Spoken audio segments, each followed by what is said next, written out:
नाज़रीन, अवामी न्यूज़ में ख़बरनि जो सिलसिलो जारी है। वक्त से तव्हांखे बरिया सिटी खां ख़बर ॾींदा हलूं त सीनियर सहाफ़ी ऐं प्रेस क्लब बरिया सिटी जे जनरल सेक्रेटरी आफ्ताब हुसैन कीरियो मथां 10 जवाबदारनि जा डंडा ऐं ज़ंजीरनि सां हमलो कयो। हिन हवाले खां वधीक तफ़सील ॿुधाए रहियो बरिया सिटी में अवामी न्यूज़ जो रिपोर्टर नदीम मंगी पंहिंजी रिपोर्ट में। बरिया सिटी प्रेस क्लब जे सीनियर सहाफ़ी ऐं जनरल सेक्रेटरी आफ्ताब हुसैन कीरियो प्रेस क्लब खां मोटरसाइकिल ते सवार थी पंहिंजे ॻोठु ख़लीफ़ो मोहम्मद इब्राहिम कीरियो वेंदे भिरा रोड लिंक रोड ते लौराणी स्टाफ भरिसां 9 जवाबदारनि डंडनि ऐं जंजीरनि सां हमलो करे सहाफ़ी आफ्ताब कीरियो खे रतोरत करे छॾियो।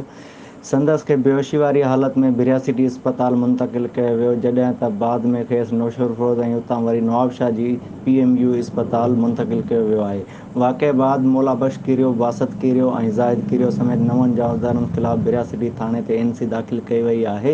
बरिया सिटी अस्पताल जे डॉक्टरनि मूजिबि सहाफ़ी खे मथे ऐं पुठीअ में धकु लॻण सबबि खेसि ॻणती जोगी हालत में खेसि नवाबशाह अस्पताल रेफर कयो वियो आहे। वाक़े बाद वॾी तइदाद में बरिया सिटी ऐं नौशर फिरोज़ जा सहाफ़ी अस्पताल पहुची विया, जॾहिं त वाक़े ख़िलाफ़ बरिया सिटी प्रेस क्लब जे सदर राणा शेर मोहम्मद, मीर मोहम्मद सहतो, नदीम मंगी, शाहिद मीर सहतो, मुज़फ़र अली इब्बासी समेत ॿियनि जी अॻवानी में सख़्तु एहतजाज कयो वियो। सहाफ़ी वाक़े ख़िलाफ़ मज़ामत कंदे SSP नौशर फिरोज़ ऐं ॿियनि वस वारनि अमलदारनि खां हमले में मुलविस जवाबदार जल्द गिरफ़्तार करण जो मुतालबो कयो आहे।